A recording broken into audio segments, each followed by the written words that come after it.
The Majority Whip. Mr. President, I ask unanimous consent that the quorum call be vitiated. Without objection. Mr. President, when government wastes taxpayer money, taxpayers have a right to know what happened. And when emboldened criminals steal money intended to help single moms and children in need, taxpayers have a right to be angry.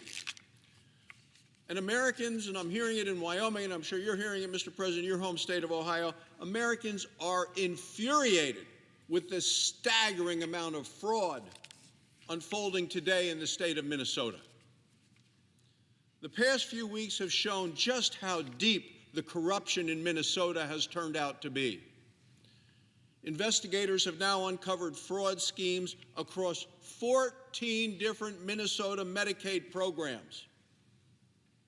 Most people don't even know there are 14 different Medicaid programs. There's fraud in all of them in Minnesota. Joe Thompson, who's U.S. Attorney in Minnesota, has spent his career prosecuting fraud.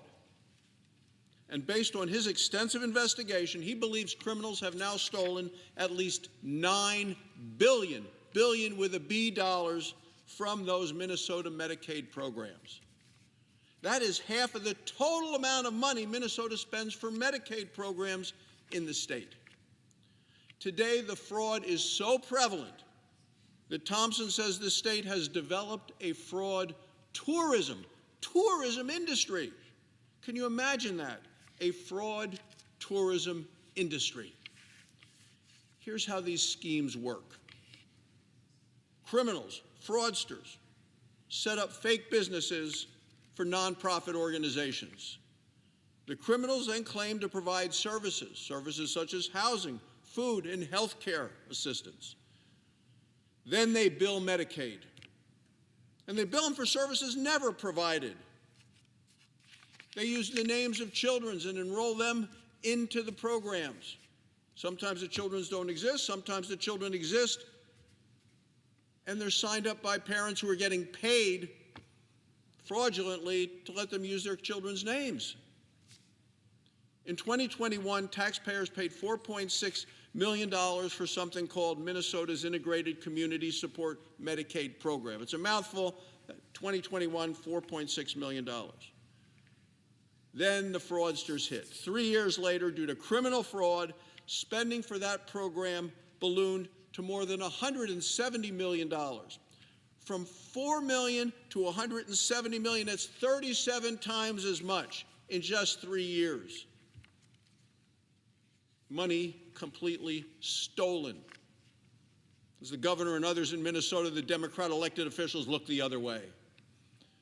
Taxpayers similarly paid $21 million in 2021 for something called Minnesota's Housing Stabilization Services.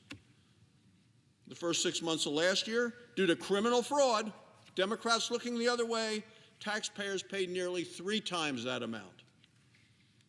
A Medicaid program claiming to help Minnesota children with autism, $6 million in 2018.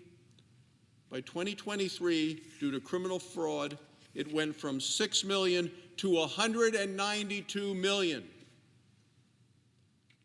And daycare fraud is just one of these brazen schemes where the Democrats in Minnesota look the other way. Last month, an independent journalist visited 10 state-funded daycare sites in the Twin Cities of Minneapolis, St. Paul.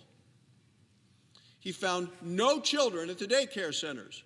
Middle of the day, not a single child was there. 1 year ago, a local reporter visited several of those same sites. The reporter found no children at the daycare centers.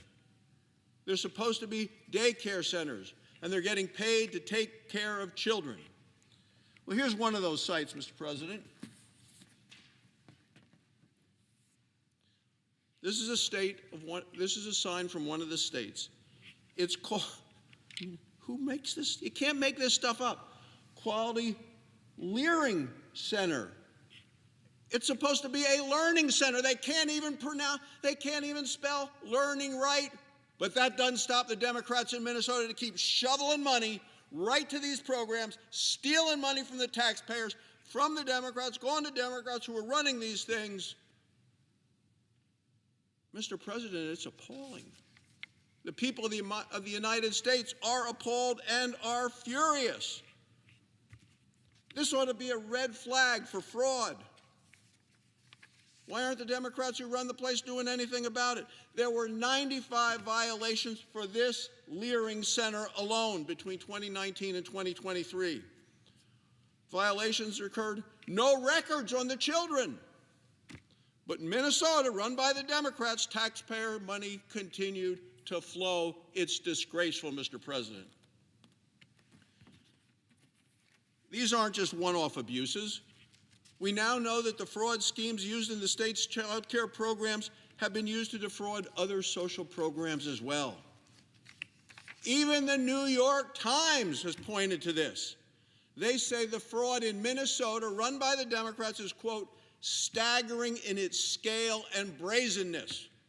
I don't see any Democrats coming to the floor here today to point out the fraud, talk about what's happening there, how the money's been stolen from people that need it, the services that are needed by people. That means they're not getting it. The Department of Justice has charged 98 defendants in Minnesota Medicaid fraud-related cases. So far, 64 of these have been convicted. Last month, one defendant was found guilty of stealing $14 million from Medicaid. Yes, she did. She stole $14 million from Medicaid. You don't hear a word from the Minnesota Democrats coming to the floor here to talk about it. Nope. She also stole nearly $500,000 from child nutrition programs. You hear the Democrats coming to the floor and say, oh, we need more money for child nutrition, more money for child health care. Why aren't they looking at where the money is being taken from the mouths of the children? For fraudsters, what was done, how much money was taken? Let's put this into perspective. The stolen money was supposed to be used to provide 200,000 meals for hungry children who did not get fed. Democrats must think that's fine. The defendant instead sent the hundreds of thousands of dollars overseas, and she bought real estate in Kenya, in Africa. Apparently, that's how business goes in Minnesota with the Democrats who are running that state. This organized systemic theft has gone on for years under Democrat leadership, and it really exploded under Joe Biden, Kamala Harris, and Minnesota Governor Tim Walz. The Democrats have permitted schemes stacked upon schemes to drain money meant for those in need. Republicans are not going to allow this massive theft of taxpayer dollars to be ignored. Democrats want us to just look the other way. We are talking about a comprehensive approach to root out the fraud in Minnesota and across the country. Now, our Working Families Tax Cut law fights fraud. We strengthened eligibility requirements for Medicaid. We ensured that illegal immigrants don't receive taxpayer-funded health care. We put in place work requirements for Medicaid and for food stamps. These policies will protect taxpayers and will increase accountability. Additionally, Republicans are conducting aggressive congressional oversight. On Friday, the entire Senate Republican conference demanded Governor Walz explain his actions. We asked 9 specific, detailed questions. Questions such as why Minnesota failed to adopt key fraud prevention measures. Why aren't they trying to prevent the fraud? Why do they keep looking the other way? These are measures that the Department of Health and Human Services recommended to Minnesota back in May. Nope, Governor Walz, nothing to do with it. He knew about this widespread fraud. He refused to do anything about it. Senate Republicans are ready to give the Trump administration the manpower it needs to tackle this fraud in Minnesota and wherever else it appears and occurs. Now, the Trump administration has asked the Senate to confirm a new Assistant Attorney General position, a position that will be focused on the fraud. And the Senate will get that person in place and on the job quickly, Mr. President. The Trump administration has taken other bold and decisive actions to stop fraud. To further strengthen enforcement efforts, the Department of Justice has doubled the number of attorneys handling these fraud cases. The Treasury Department is cracking down on businesses in Minnesota for alleged money laundering, because that's what's happening. The Department of Health and Human Services under President Trump froze federal funding for fraud-prone programs in Minnesota. If Senate Democrats cared about stopping fraud, why are they preparing to vote today to loosen eligibility and income verifications for Obamacare subsidies? They ought to want to be tightening these things up. But that's what the Congressional Review Act resolution from Democrat Senator Mark Warner of Virginia does, and we're going to vote on it today. Eliminating these vital protections invites more fraud. It means subsidies go to individuals who don't qualify for them. Congress shouldn't make it easier to defraud the American taxpayers. This is a wrong direction to take after the biggest fraud scandal in Minnesota history. Protecting taxpayer dollars should not be a partisan issue. The fraud scandal in Minnesota should be a wake-up call for every American taxpayer. Our federal government spends nearly $1.5 trillion each and every year to try to help feed and house and treat and care for vulnerable families and children. Those programs are there for a reason. The Democrats seem to be a piggy bank for people who want to steal from the government. Medicaid, food stamps, and other social programs have been called a lifeline. Years of waste, fraud, abuse, and corruption have pushed those who truly need the help away from the lifeline and to the back of the line. That's what Democrats have been enabling and continue to enable. Republicans aren't going to stop until the depth of this fraud is uncovered and prosecuted. And Republicans are committed to preventing it from happening again. Thank you, Mr. President. I yield the floor. I want to say that the senator from Minnesota has been relentless in terms of standing up for folks who are just trying to get a fair shake on their premiums. I've been doing this since my days with the Gray Panthers, and I know what it means to be persistent. That defines Senator Klobuchar, and I thank her. I'm pleased to be working with Senator Warner and Senator Ossoff. I see Senator Kaine here, because all of us want to make sure we lower health care costs for American families. Today, the Senate's going to vote to repeal a host of damaging policies that Donald Trump, Robert Kennedy, and Dr. Oz have unleashed on Americans who are unsuspecting. People who are just trying to get by in tough times are going to get hammered. And from the day Donald Trump was sworn in, this administration made attacking Americans' health care their top priority. Last summer, Republicans in Congress rammed through a massive bill to give tax breaks to billionaires and giant corporations while making the largest health care cuts in American history. At the same time, the Trump administration used the Byzantine federal rulemaking process to double down on these efforts by finalizing the rule that all of us on this side of the aisle are working to repeal today. The harmful changes made by the Trump administration come down to one proposition. It's okay to have more red tape, and it's just fine to increase health care costs.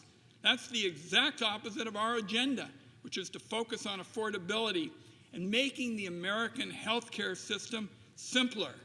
I'm going to just tick through a couple of the worst examples to illustrate why these rules need to be junked.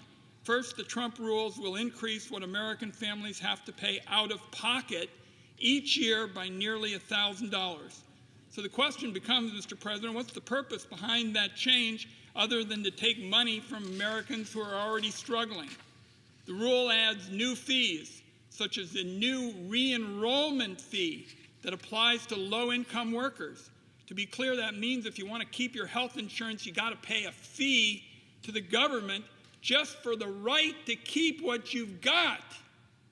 Even by Washington, D.C. standards, I say to my friend from Montana, that just defies common sense. They also create mandatory minimum premiums that are going to cause millions to lose their coverage.